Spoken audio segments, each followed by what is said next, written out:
Oi, amigo, oi, amiga da URCA, aqui novamente o professor Jorge Miklis com você, para darmos continuidade às nossas videoaulas de Direito Administrativo 2.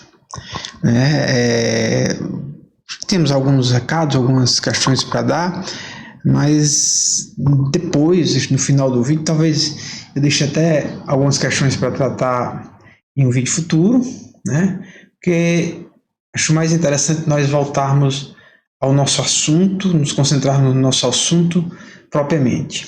Conforme já foi explanado no vídeo anterior, esse é o segundo vídeo, nós estamos iniciando o nosso estudo a respeito dos agentes públicos. E sobre os agentes públicos, nós trouxemos para o nosso diálogo, né, a seguinte classificação. Foi o tema da videoaula anterior. Nós dissemos, só recordando rapidamente, que agente público são aquelas pessoas naturais, que são imbuídas, investidas dos poderes estatais e a quem concretamente cabe a prática dos respectivos poderes. Em outras palavras, são os agentes públicos que praticam os atos administrativos ou atos da administração. Um grande gênero, portanto, que precisa ser dividido de acordo com os diferentes regimes jurídicos relacionados a cada um deles. Então, por isso a necessidade do conteúdo da aula anterior, que repito, a classificação dos agentes públicos. Naquele vídeo, nós, de maneira rápida, estabelecemos quais são as principais distinções de uns e outros. Os agentes políticos são responsáveis pelas chefias da estrutura administrativa do Estado. Os servidores públicos, eles se subdividem em estatutários, comissionados e vitalícios, chamando a atenção de todos que, de acordo com a obra de referência que vocês forem adotar, vocês vão se encontrar com outras classificações distintas. Isso, em última instância, não é tão importante. São pontos de vista diferentes que conduzem a classificações diferentes. O que para nós é mais relevante nessa nossa análise é exatamente nós compreendermos os agentes públicos como um todo e também que eles vão se classificar de acordo com diferenças relacionadas aos seus regimes jurídicos. Por isso nós dissemos, os estatutários ocupam os cargos efetivos e são submetidos ao regime estatutário, por isso o nome desse tipo de agente, assim como a eles abre-se a possibilidade de, uma vez cumpridos determinados requisitos legais, se tornarem efetivos. Os comissionados não, têm um vínculo sempre provisório, ad nutum. São responsáveis pelos cargos de chefia, assessoramento e direção, são os assessores diretos dos agentes políticos, portanto, e são admitidos ou demitidos conforme a vontade dos respectivos agentes nomeantes, os agentes políticos. São por isso chamados cargos de confiança, é onde vem a expressão comissionados. Os vitalícios são uma espécie bem estrita de cargos. São basicamente ocupantes dos cargos, as qualidades dos ocupantes dos cargos de magistrados, membros do Ministério Público. Uma vez que estende-se aos membros dos tribunais de contas as mesmas prerrogativas dos juízes, estes membros dos tribunais de contas igualmente são vitalícios. Os temporários, eles se prestam a servir, a prestar serviços em situações de emergências provisórias. Por isso que eles possuem um vínculo por termo, por prazo.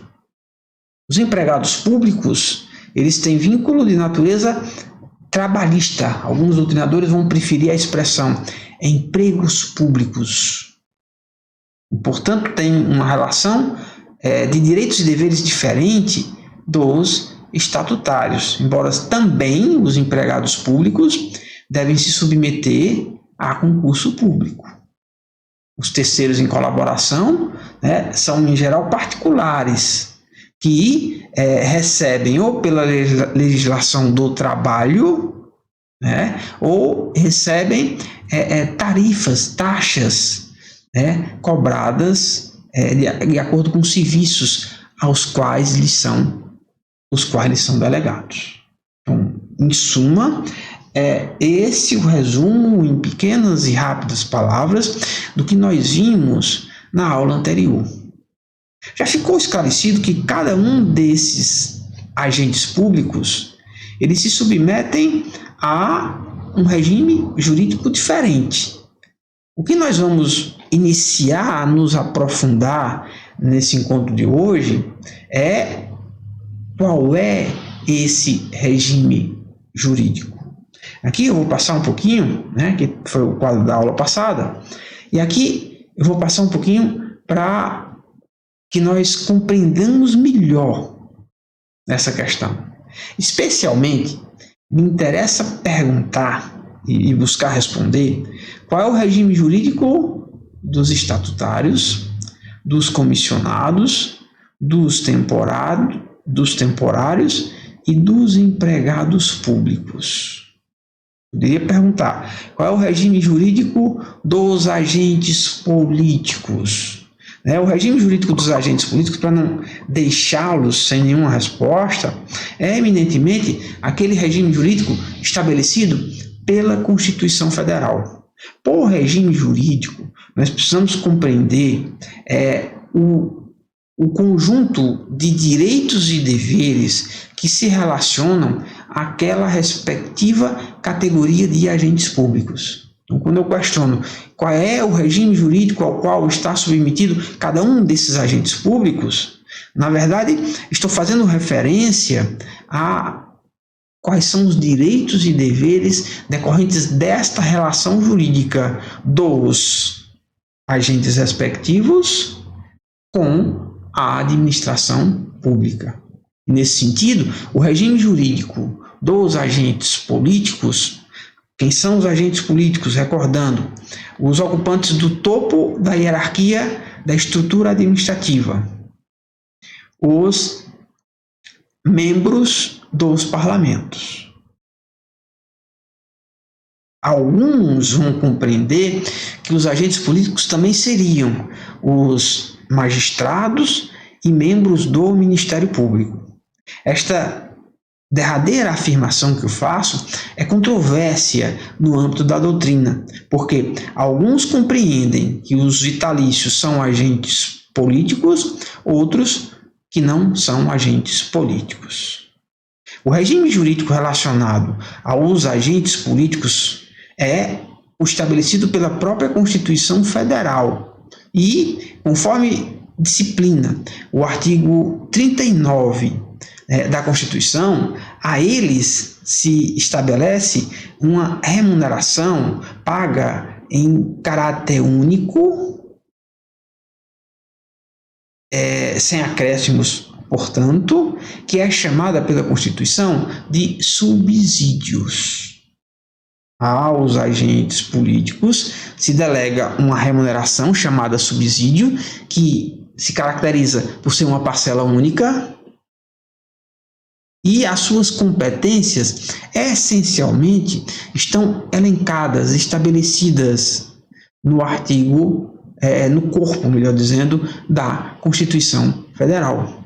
Quais são as competências do presidente da República? Interpretando a Constituição Federal, nós vamos verificar, nós vamos aferi-las. E, notadamente, no capítulo respectivo estabelecido pela Constituição Federal. Quais são as competências relacionadas aos servidores estatutários, aos comissionados, aos temporários, aos empregados públicos. Então, esse regime jurídico relacionado a esses outros tipos de agentes públicos, nós vamos encontrá-lo em leis respectivas. Há uma lei que estabelece quais são os direitos e deveres relacionados aos estatutários, nesse vínculo que eles possuem com a administração pública, assim como os comissionados, assim como os temporários. A cada uma desta lei, ou desse conjunto, né, de regras que estabelecerão esses respectivos direitos e deveres, nós chamamos de regime jurídico.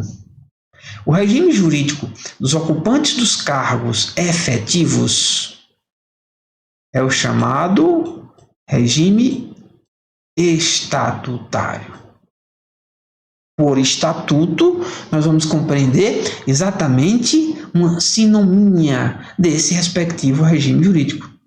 Então, se chama estatutário porque, tradicionalmente, os nossos estudiosos, né, apelidam por estatuto esta lei, ou, se preferirem, esse conjunto de regras que estabelecerão os direitos e deveres dos ocupantes dos cargos efetivos. Antes da emenda constitucional número 19, falava-se a expressão regime jurídico único. Porque o caput do artigo 39 da nossa Constituição estabeleceria que a União, os estados, o Distrito Federal e os municípios, no âmbito de suas respectivas competências, instituirão um regime jurídico único para os seus servidores, compreendidos como os efetivos. Os efetivos tinham um regime jurídico único. A primeira noção que nós podemos traduzir, compreender sobre essa expressão regime jurídico único é que é um regime jurídico uniforme. Isso é uma decorrência até lógica do princípio da isonomia, mas estava expressamente no caput do artigo 39 da Constituição Federal. Isonomicamente, todos aqueles agentes públicos que se colocam na mesma posição jurídica devem a eles ser atribuídos os mesmos direitos e deveres, portanto, o mesmo estatuto ou o mesmo regime jurídico, por isso que é único. Doutrinariamente se discute qual é a natureza jurídica desse regime estatutário ou único. Aqui estamos apresentando enquanto expressões sinônimas. E doutrinariamente se convencionou que essa natureza jurídica é sui generis. Sui generis compreendido como único, especial. Na classificação dos institutos jurídicos, não se acha nada parecido com esse regime jurídico, por isso sui generis. É um regime jurídico, portanto, exclusivo para esta categoria de agentes públicos. Exclusivo para esta categoria de agentes públicos. Não se leva em conta, por exemplo, a respeito dos direitos e deveres desta categoria, analogicamente, nada do que se aplica no regime trabalhista, o regime seletista. O regime trabalhista ou seletista podemos compreender como um regime comum. As regras que norteiam, que estabelecem o conteúdo do regime jurídico entre os ocupantes, os empregados, aqueles que efetivam contratos de trabalho normatizados pela consolidação das leis do trabalho, essas regras não se aplicam nem analogicamente aos estatutários. Então, a primeira afirmação importante é no sentido de que o regime estatutário ele é definido por uma lei específica, uma lei da competência de cada um dos entes da federação, de sorte que a União tem um estatuto, os estados e municípios têm, respectivamente, os seus estatutos. A lei federal, que é o Estatuto dos Servidores Públicos Civis, essa lei federal não é lei geral. Portanto, é equívoco, errado se utilizar, né, as regras da Lei 8.112, que é esse Estatuto dos Servidores Federais, como lei geral aplicável aos outros entes da federação. A competência para legislar sobre estatuto, sobre regime jurídico do seu pessoal, dos seus servidores efetivos, é competência exclusiva de cada ente da federação. Cada um legisla sobre o seu respectivo estatuto. Os ocupantes dos cargos comissionados ou em comissão, a eles é deferido, né, grosso modo, o estatuto dos efetivos ou uma lei especial, regras especiais.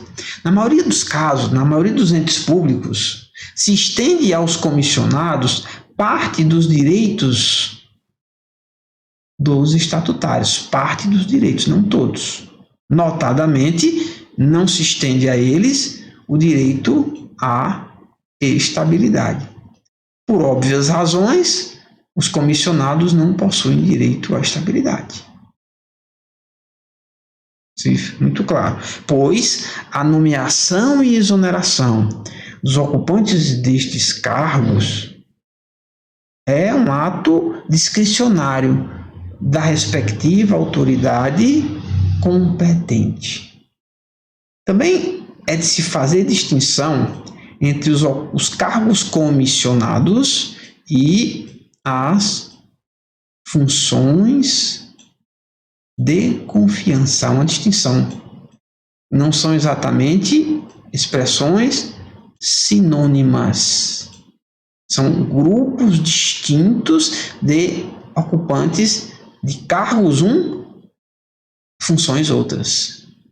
Os ocupantes dos cargos comissionados ocupam cargos, lugares destacados, criados por lei dentro da estrutura da administração pública. Uma primeira definição e rápida sobre cargos públicos é a de que cargo é um lugar dentro da estrutura da administração pública, um lugar criado por lei. Cargo é isso. Função é uma simples atribuição, um plus a mais. Então, quem ocupa a função comissionada já tem que possuir um cargo anterior, porque a função é uma atribuição extra. Já os ocupantes de cargo em comissão ocupam um lugar novo, cargo novo, portanto, dentro da estrutura da administração pública. Isso implica em que os cargos comissionados podem ser atribuídos, a eles serão nomeados pessoas ocupantes ou não de cargos anteriores. Em outras palavras, quem vai ocupar um cargo em comissão pode ou não já estar ocupando outro cargo público, cargo estatutário efetivo, por exemplo. O servidor efetivo pode ser nomeado para um cargo em comissão, mas também alguém que não tenha nenhum vínculo com a administração também. Já as funções comissionadas só podem ser ocupadas por quem já possui um cargo na estrutura da administração pública, portanto, por um efetivo. Disciplina o artigo 37, inciso 5 da nossa Constituição, exatamente isto, que os cargos comissionados serão ocupados por quem já possua ou não vínculo com a administração, um percentual estabelecido por lei, enquanto as funções comissionadas serão exclusivas dos ocupantes de um outro cargo efetivo. A natureza, tanto dos cargos em comissão, quanto das funções comissionadas, será, segundo ainda a disciplina, a regra contida no inciso 5 do artigo 37 da Constituição, de naturezas específicas, a saber, natureza de chefia, de assessoramento ou de direção. Isso quer dizer que, embora haja liberdade dos legisladores locais para estabelecerem a tipologia e a quantidade dos respectivos cargos em comissão, a natureza destes respectivos cargos só poderá ser exclusivamente de chefia, de assessoramento ou de direção. De maneira que a criação por lei de cargo que não possua, cargo comissionado, que não possua uma destas naturezas, será necessariamente uma lei inconstitucional. Os temporários, como fica a situação dos temporários? Os temporários eles só podem ser contratados em situações excepcionais, conforme disciplina no inciso 9 do artigo 37 da Constituição Federal. É preciso que lei local dite quais são os cargos, quais são os casos, quais são as hipóteses em que será permitida a contratação de temporários. Por conta da natureza em si desta atribuição, é também lógico que eles não podem ser efetivados, nem a eles pode ser atribuídas a estabilidade. São contratos por termo. Em regra, esse termo é temporal. Admite-se a prorrogação por pequeno lapso de tempo. Não pode ser ad perpetuum. E a situação fática tem que justificar a contratação de um temporário, não de um efetivo, ao invés de um efetivo. Então, há casos estritos onde é possível a contratação dos temporários. Para a nossa perspectiva de análise, qual é o regime jurídico dos temporários? A que regime jurídico deve ser atribuído aos temporários? A melhor doutrina, na melhor opinião técnica, é no sentido de estabelecer que os temporários, para eles devem ser criados um estatuto próprio. Não é esse mesmo estatuto do efetivo, é uma outra lei, estabelecendo um novo conjunto de direitos e deveres, um estatuto próprio. Embora a maioria dos entes públicos, notadamente os entes municipais, sempre preferem estabelecer como regime jurídico a CLT. É possível estabelecer como regime jurídico temporário a CLT? É uma questão de autonomia política de cada um dos entes da federação. Então é possível. Não podemos afirmar que seja inconstitucional lei nesse sentido, embora a melhor resposta doutrinária, seguimos dizendo, é a que recomenda que seja o regime de um estatuto especial, uma lei especial. De novo dizendo, não confundamos com a lei do estatutário. Por fim, os empregados públicos. Aos empregados públicos, já tínhamos dado essa informação, se estabelece o regime da CLT, que, com propriedade, alguns doutrinadores vão estabelecer a ideia que não é exatamente o regime da CLT, é o regime de emprego público, e há uma razão para isso, corretíssima. Dizer que o empregado público é submetido à CLT não é uma verdade total, porque embora, por regra, e se aplicar ao empregado público as regras da CLT, é possível a edição de leis especiais, estabelecendo regras específicas, não gerais, a todos os trabalhadores, a todos os que possuem um vínculo de emprego, contrato de trabalho, mas dirigidas especificamente aos empregados públicos. Por isso, a melhor dicção é no sentido de que esse regime é o regime de emprego público, no que pese se aplicar, em grande medida, as regras relacionadas à consolidação das leis do trabalho. Ok? Então, grosso modo, é isso aqui. O regime dos efetivos é o estatutário. O regime dos comissionados é, em parte, dos direitos estabelecidos pelo Estatuto, conforme seja a lei local. O regime do temporário é o regime de um estatuto especial, embora muitas leis atribuam à CLT. E o regime jurídico dos empregados públicos é o do emprego público, predominantemente estabelecido pelo conteúdo da consolidação das leis do trabalho. Falta aqui falar um pouco sobre os vitalícios, que é uma categoria própria.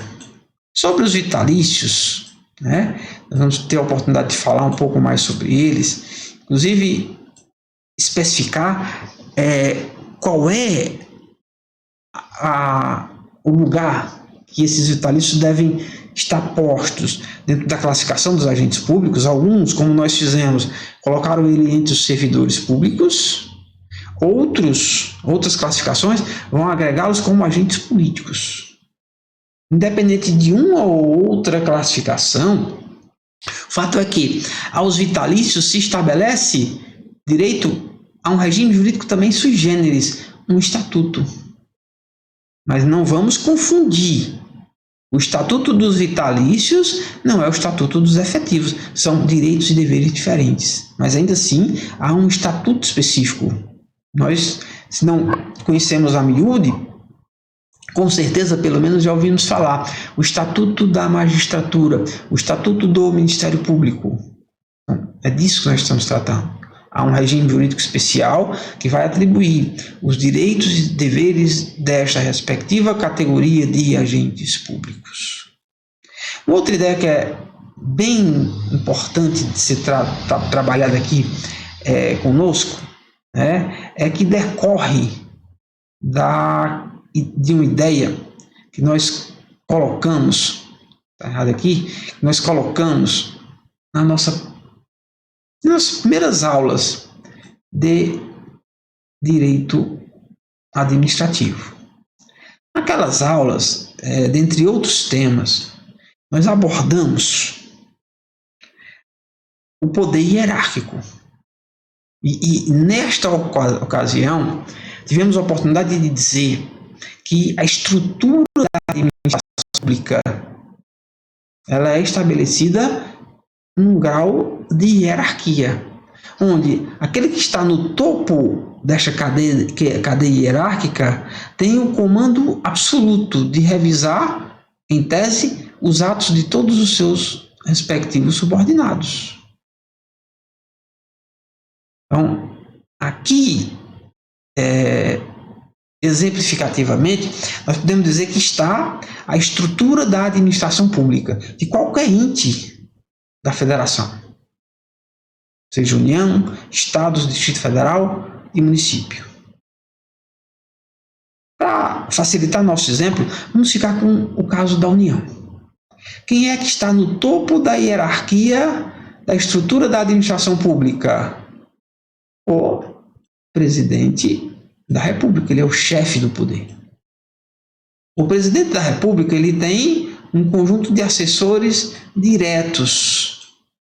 E, segundo a determinação da Constituição, cabe exercer as atribuições delegadas pelo próprio presidente da República, os ministros de Estado. O presidente da República e os ministros de Estado são os agentes políticos.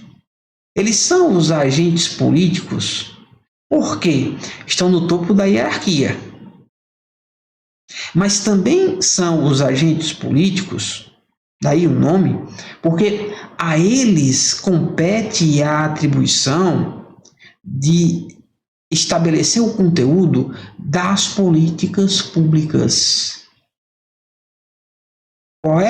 Quais são as políticas públicas em cada governo? Quem estabelece isso é um conjunto de leis de iniciativa desses agentes políticos. Se as políticas públicas devem, de fato devem, ser estabelecidas por lei, também delas participam os sujeitos do Congresso Nacional, os parlamentares. Por isso que os parlamentares, deputados e senadores também são agentes políticos. Ainda assim, todos estes, completando a ideia, todos estes que eu citei são agentes políticos porque exercitam competência de natureza constitucional. Um outro critério para estabelecer quem são os agentes políticos é verificar se as competências por eles exercidas estão ou não originalmente determinadas na própria Constituição Federal. Por esse terceiro critério que eu estou trazendo aqui, é que parte da doutrina, por causa dele, vai estabelecer que os magistrados e membros do Ministério Público igualmente são agentes políticos, na medida em que as suas respectivas competências estão estabelecidas dentro do bojo do texto da própria Constituição Federal. Por isso eles também são agentes políticos, embora, por obviedade, não estão na cadeia desta estrutura administrativa, porque aqui é a cadeia da estrutura administrativa do poder executivo. Os magistrados pertencem a uma estrutura administrativa diferente do poder judiciário. O Ministério Público, igualmente, a uma estrutura administrativa diferente de um órgão autônomo chamado de Ministério Público. Então aí as origens, que conduzem às diferentes classificações. Bom, voltando aqui para a estrutura do poder executivo. Esses agentes políticos, eles têm uma série de assessores diretos, de pessoas a quem se incumbe diretamente de uma série de atribuições. Estes são os ocupantes dos cargos em comissão, e das funções comissionadas. Aquela diferença que nós trouxemos há pouco. Mas estes aqui vão exercer atribuições, funções relativas à chefia, assessoramento e direção, necessariamente. Então, este conjunto de agentes é quem cabe dar os encaminhamentos necessários à execução das respectivas políticas públicas conforme as pastas. Assim, pontualmente, o ministro da Educação tem uma série de assessores diretos a quem irá atribuir funções de chefia, assessoramento e direção, e estes que irão conduzir nas suas respectivas atribuições as políticas públicas a eles delegadas. E assim, com relação a todos os demais ministérios, a mesma ideia se replica em todos os outros entes da federação, assim como os governos estaduais, assim como os governos municipais.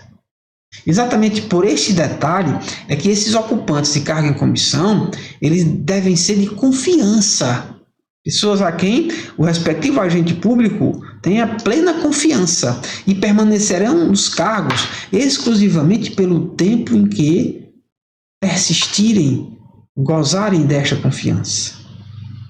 Em seguida, há um conjunto de agentes públicos, que este deve ser a franca maioria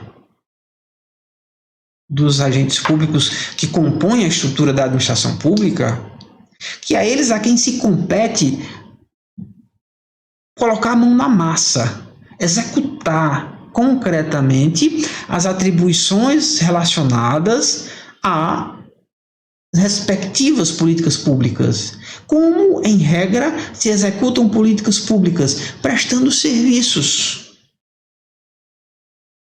públicos de diversas natureza, conforme seja a respectiva pasta. Sim, o Ministério da Educação vai ter políticas públicas relacionadas à educação, e quem vai executar concretamente estas políticas públicas relacionadas à educação é um conjunto de agentes públicos de diversas categorias e hierarquias diferentes, fazendo isso de uma maneira dizendo isso de uma maneira bem simplória, são os diretores das escolas, são os professores e coordenadores das escolas quem no dia a dia irão executar esses respectivos serviços, no caso o serviço de educação. São os médicos nos hospitais, os enfermeiros e todo uma complexa equipe de saúde quem irão executar essas políticas públicas. Esse novo rol de agentes públicos, ele não tem qualquer competência, atribuição de poder dada pela lei, no sentido de estabelecer o conteúdo das políticas públicas, os direcionamentos nessas políticas públicas, mas eles propriamente as executam. Estes aqui são os servidores efetivos. Só em casos excepcionais, quando justificadamente houver uma demanda excepcional provisória, é que existirão os temporários. E para alguns aspectos bem específicos dos serviços públicos, há doutrinadores que vão dizer os serviços meios, não os serviços fins. Isso hoje também é objeto de alguma controvérsia, né? Porque houve, acho que, salvo engano, um pouco menos de 4 anos, um pouco mais de algo como 4 anos, uma reforma trabalhista que admitiu que os temporários exercitassem serviços fins. E a discussão se essa regra lá do direito do trabalho vale também aqui para o serviço público. Por isso que eu digo que é controverso. Mas antes disso era pacífico, né? Os terceiros em colaboração só podem exercer serviços meio, não serviços fins. Quer dizer, na escola não pode ser professor, pode ser a pessoa responsável pela vigilância, a pessoa responsável pela limpeza. Vigilância e limpeza não são serviços fins da educação, são serviços meios necessários à concreção do serviço fim. Então, aí entrariam, enfim, os terceirizados, né, que estão postos na categoria que é maior do que isso, do que terceiros em colaboração.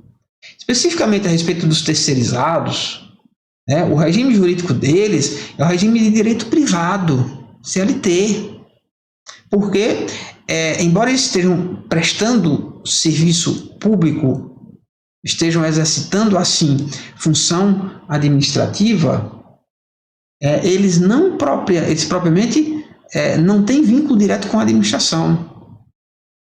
Isso aí é um capítulo relacionado aos contratos administrativos. No caso desses terceirizados, o que a administração pública faz é um contrato administrativo, cujo objeto é a prestação de um específico serviço de limpeza, serviço de vigilância. Com quem a administração pública mantém vínculo aqui é com uma empresa, uma pessoa jurídica. Esta pessoa jurídica, ela é quem contrata o respectivo agente terceirizado. Então, quem paga o salário desse terceirizado é a empresa, não é o poder público. Embora o pague indiretamente, reflexamente, embora eventualmente possa responder, né, por danos causados nessa relação de emprego. Mas é outra questão. É outra questão que pode, se houver questionamentos, ser respondida em outro momento. Bem, então está aqui o quadro que eu quero apresentar para vocês, e a aula de hoje é dedicada exclusivamente a nós nos aprofundarmos um pouco mais sobre o regime jurídico dos demais agentes públicos. Mas nosso objeto de estudo é o regime jurídico dos efetivos, o regime estatutário, portanto. Ok? Então, eram estas as palavras de hoje. Estive olhando o número de acessos para o vídeo anterior foi bem baixo, né? Sinal que há muitos alunos aí que não estão acessando os vídeos. Atenção, eventualmente, não vamos marcar data precisa, mas começarão a aparecer trabalhos e quem perdeu o prazo dos trabalhos vai ter isso comprometido na nota. Bom, só para dar o aviso. E, no mais, uma boa semana para todos. Houve a postagem também com um pouco de atraso do vídeo da semana passada, tive problemas com tecnologia da informação.